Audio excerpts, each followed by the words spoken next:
Faith Time is our regular conversation on matters of faith, and joining us today is James Johnson with NorthStone Baptist Church in Pensacola. Good day to you, sir. Hey, good morning, Chad. Thank you for having me. All right, so we want to talk about mission trips in general. First of all, what is a mission trip? How do you define it?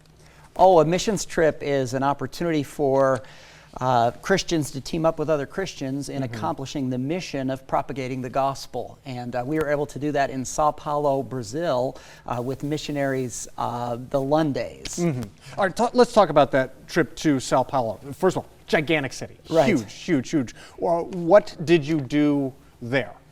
Well, we got to minister, co-labor with these missionaries, primarily in a vacation Bible school, which was great. We took 11 people from NorthStone Baptist Church and helped this church, New Life Baptist Church in Sao Paulo, with their vacation Bible school. But additionally, we got to do things, helping repair the building, just cleaning, getting to know people. I mean, just a terrific opportunity to preach the gospel through vacation Bible school. I got to preach on a Sunday morning as well as a Sunday evening in their church there at New Life. And not only preach the gospel, but then further the implications of the gospel there in Sao Paulo. So what are the lessons that you learned during this trip?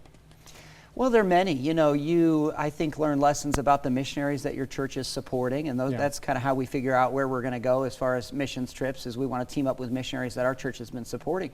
So you learn lessons about the missionaries, but you also get to learn lessons about the people you're with. I think I mentioned the 11 people that went from NorthStone Baptist Church. You know, a Sunday morning, the pastor typically gets to just say hi and goodbye to people. They've heard me preach, but you go with them for a week or 10 days to another country, you really get so I learned lessons from the missionaries themselves, but also from the people I'm traveling with, but then lessons about the culture, the people there at New Life Baptist Church in Sao Paulo, Brazil. So lots and lots of lessons. Let's dig into that a little bit. How do you think it changes the dynamic with members of your congregation to spend a full week with them in a foreign country?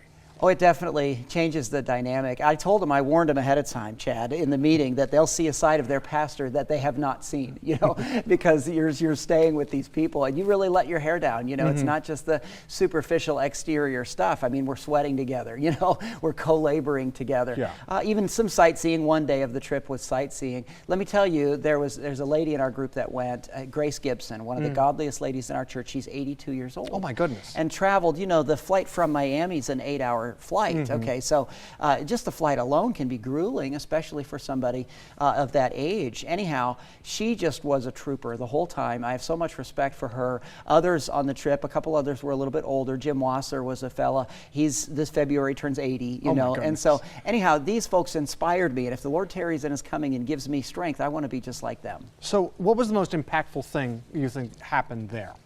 Well, I'm a pastor, so my answer needs to be biblical, right? Spiritual. So well, it can be whatever you want it to be, but it should be biblical. Yeah, well, certainly it was seeing people saved, you know. And so there's my spiritual answer. Several kids got saved. Sister Parker in our church, she coordinated the missions trip. And so I think 14 kids saved, one adult lady saved. So that's my spiritual answer. That's the most notable thing. Certainly names in the Lamb's Book of Life. But can I be carnal for just a minute, Chad?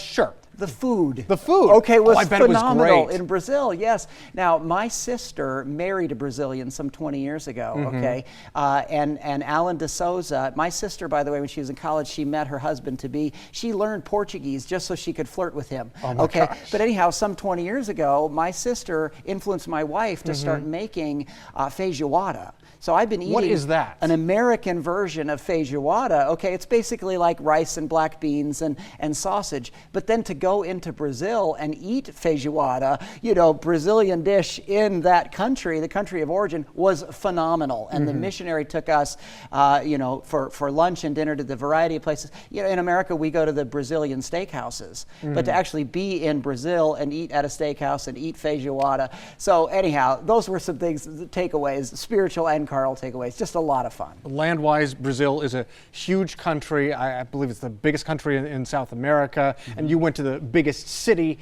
in Brazil. Let's talk more specifically about the religious makeup. It used to be, Brazil itself used to be a majority Catholic country, and still they have a large Catholic population, but that's been on the wane lately. The majority now evangelical. Why do you think that's been the trend? Well, the idea of evangelical is ones that herald the gospel, and I think that it's possible that many evangelicals have taken that commission very seriously, and so yeah, they have went into Brazil and endeavored to preach the gospel of God's grace, and I think that they're seeing people saved and baptized and converted to Christ. We did get to tour some Catholic cathedrals there, and as you mentioned, the influence is huge, and the edifices are impressive, yes, for sure, and so that was a neat part of our trip as well. So why go to Brazil as opposed to another country where Christianity may have less of a foothold? Well, because as I mentioned, we support missionaries there, and Yeah. God called them to that location. The specific missionary is Seth Lunday. I mentioned his wife, Susanna, but Seth was born in the States but raised in Brazil, so he's an MK, as they say, a missionary kid. So neat thing for him as the pastor of a church in Brazil, he already speaks Portuguese because he was raised there, and so we like to go and see the work of the missionaries that we're supporting, and so that's one reason why, is we just want to see how God's using them, and then specifically how we can pray for them. A lot of missionaries will send supporting churches newsletters, and it's one thing to read a newsletter or hear an update, but it's another thing if you can get a core group of your people to actually go and see the work there, and it all comes alive, and we can pray more fervently for the missionaries we're teaming up with. Talk to me a little bit more about his missionary work. How does he approach that, and what has your missionary there been able to accomplish? Well, he is very evangelistic, and so he actually is pastoring a church there, again, New Life Baptist Church, and so he is not only seeing people saved, trying to lead people to the Lord himself, but then disciple them. So he wants to further ground them in the teachings of the Bible so that they themselves can go out and be good ambassadors in the ministry of reconciliation. So he is seeing the Lord raise up a church there. Of course, the church is the people, a called out assembly of people that are fervent about the gospel and living out the implications of that gospel before the watching world. So it's amazing how God is using the Lundays there in Brazil. And when a little bit about my background, my great-great-grandfather on my mother's side was a Christian missionary. Okay. And the only image I have of a missionary from the early 20th century is somebody, on horseback with a backpack. Oh, sure. Obviously, that's really not a contemporary vision of a missionary, but what is the contemporary vision of a missionary? What should we picture in our minds when we think of a Christian minister in a place like Brazil? Well, just somebody that wants to communicate the message of Jesus. Okay, so he endeavors to go into that field and say Jesus is the Christ. He is the Son of God. He is God. He wants to communicate, as I've mentioned, the gospel, but as defined in 1 Corinthians 15, 1-4, that Jesus died for our sins, and that Jesus was buried, and that he rose again on the third day according to the scriptures. So that's what he wants to do, is just herald that message, and then, like I say, live out those implications. And the gospel does have implications. It's the grace of God that bringeth salvation that's appeared to all men, and it teaches us to live soberly, righteously, and godly in this present world. So the Lord is using him to raise up a faith family there, and I love how their church is called New Life Baptist Church. And so, they don't do horseback, but he does go into the favelas. Okay, those are known as the ghettos. Right. They're in Brazil, and he goes, into the more affluent areas, the favelas, and he's just trying to preach Jesus to those needy people. So Brazil, it does have ties to the United States, but there are still dangers anytime somebody travels abroad. So what, if any, safety concerns did you have on your trip? I never felt unsafe at any point, but like I say, he did bring us into the favelas, and it does break your heart to see the conditions that people are living in. He did warn us too, if you have a smartwatch, don't wear your smartwatch in front of people, don't put the Brazilian people in a place of temptation, don't flaunt your cell phone or just things like that. So we were mindful of those things, but the lady I mentioned, Grace Gibson, one of her takeaways on the Sunday night we got back, we had testimonies of praise.